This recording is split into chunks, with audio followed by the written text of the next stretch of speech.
Greetings, my dear friends. Allow me to introduce myself. I am Edmund Calamy, a devoted minister of the gospel from the 17th century. I dedicated my life to spreading the word of God throughout England and was honoured to be a part of the esteemed Westminster Assembly. I am thrilled to share with you some exciting news from Puritan publications. They have undertaken the task of republishing and modernising my works for your spiritual benefit in more contemporary English for your day. Among these works there is one that holds a special place in my heart, closely following the endeavours of my colleagues and me during our work on the Assembly. It is aptly titled The Covenant of Works and the Covenant of Grace. In this work, following the revered standards of our 1647 Westminster Confession, I explore the theological and practical aspects of the concept of covenant. There are two fundamental covenants that I show you.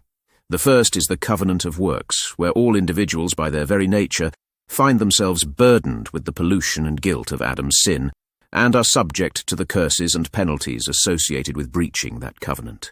This was the covenant into which God placed Adam as the representative of all his descendants, leading the entire human race into a state of curse due to his disobedience.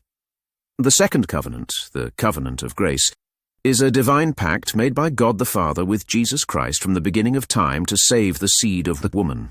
This covenant is viewed through Christ mystically considered. I meticulously and biblically explain how the covenant of grace was established in light of Adam's fall, as evidenced in Genesis chapter 3, verse 15. It came into being in time at the very moment of Adam's transgression, embedded within the judgment against the serpent and its progeny. Without this intervention by Christ, the seed of the woman, God's justice would have swiftly consumed all of creation in his wrath. But Christ, bearing the covenant in hand, is gracious towards his people. I explain, "Be gracious unto him, and deliver him from going down to the pit. I have found a ransom," from Job 33, verse 24. And I show you that the covenant of grace was formed between Jesus Christ and his seed, mystically considered. This eternal agreement between God the Father and God the Son, as mediator, is for the salvation of the elect. I am delighted to announce that this work is available now through Puritan publications, in both ebook and printed editions. You can acquire a copy from their website and embark on a wonderful study of this critical aspect of God's redeeming mercy in Christ. Allow me to exhort you, my friends, to consider the significance of covenants in Scripture.